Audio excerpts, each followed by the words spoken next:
What's going on, guys? Coach Hayden here with Steel Strength Training. Today's video is going to be a little bit different than a lot of our videos, which cover exercise, physiology, programming, things like that. We're going to take a 10,000 foot view of the way that we train, and we're going to talk about being process versus outcome oriented. And there are three main points that I want to cover throughout the scope of this video. The first is that goals are important. You don't want to neglect goals whenever you're trying to strive towards anything. If you don't have something to aim towards, it's going to be hard to know whether you're getting closer or further away from your target. The second thing is that process allows you to get towards your goal. And lastly is that the process will lengthen your platform or your landing strip of how long it's going to take you to get there. And it increases your long-term perspective. So firstly, we have to remember that goals are important. When we come to the gym, one of the first things that we will ask you is, what do you want to accomplish while you're here? We know that strength training is good, but a lot of people have slightly different variations of what that means to them.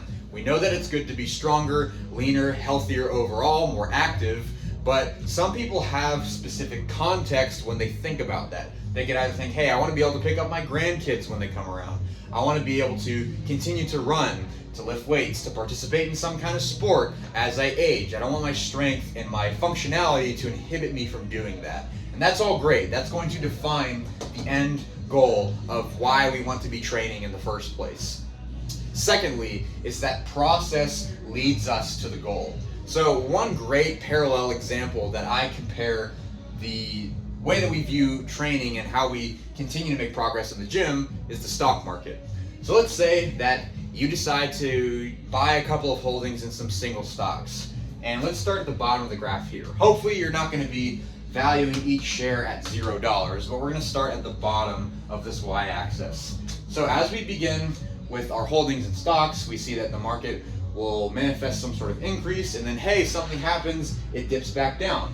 But then we see an increase and then stabilization, where we're not really sure what's going on, and we see increases and decreases and plateaus all the way on and on we go.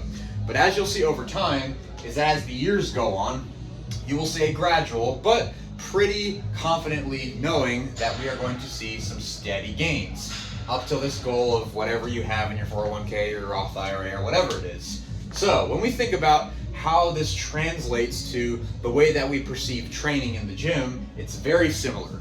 So let's think about when you first start training with weights. We start here at the bottom of our graph. And as a beginner, as a novice, we usually see pretty marked increases towards the beginning.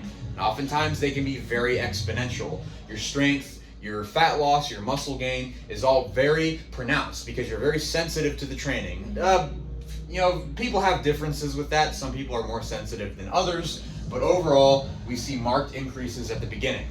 And you might reach a place in your training where things start to level off. Or according to this graph, let's say things got stressful at your job and you had to start training less. Or you're trying to sell your house, or you have to fix the HVAC. That's stressful. And then things are going to go back down. And then things normalize and your life gets a little bit more predictable. And then we see an increase, and then increases and decreases and stabilization. It's the same thing. It's because on a day-to-day basis, the amount of progress you make is not very important. And that's a very vital thing to remember with training, is that you can't put too much weight, too much stock into those little up and downward ticks throughout the course of your training. What matters is the overall progress. And this is something that I talk about a lot, which is raising your floor. If you think about your peak performance, your ability to maximally display force or to maximize muscle gain or fat loss or whatever it is, most people think about increasing their maximum capacity.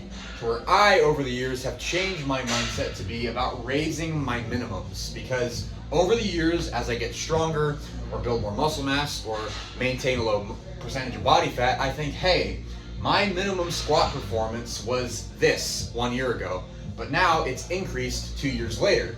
So for me, that's valuable because it gives me long-term feedback that it's moving in the direction that I want it to. And that's the way that is most helpful when you're looking at the process, or when you zoom out and you say, okay, where is this all going? And lastly, is that when you become more process oriented, it increases the scope of what you find relevant. And this connects to what I was saying earlier. You don't want to narrow in on one training session.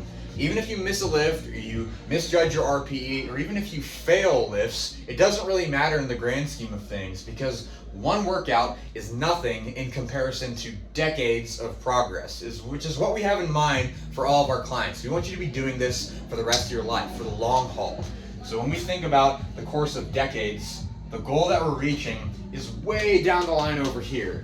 So that one training session where you felt kind of off is nothing, it's minuscule in comparison, because it's the process, the engagement of the behavior that's going to get you to where you want to be.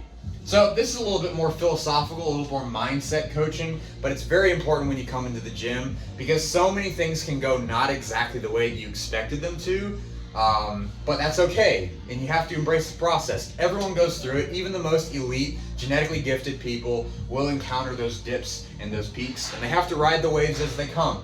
But just trust the process. With some intelligent programming, with good nutrition, and with accountability, you'll find that you'll reach your goal in no time before you even know it. Thanks for tuning in, guys. Catch you next time.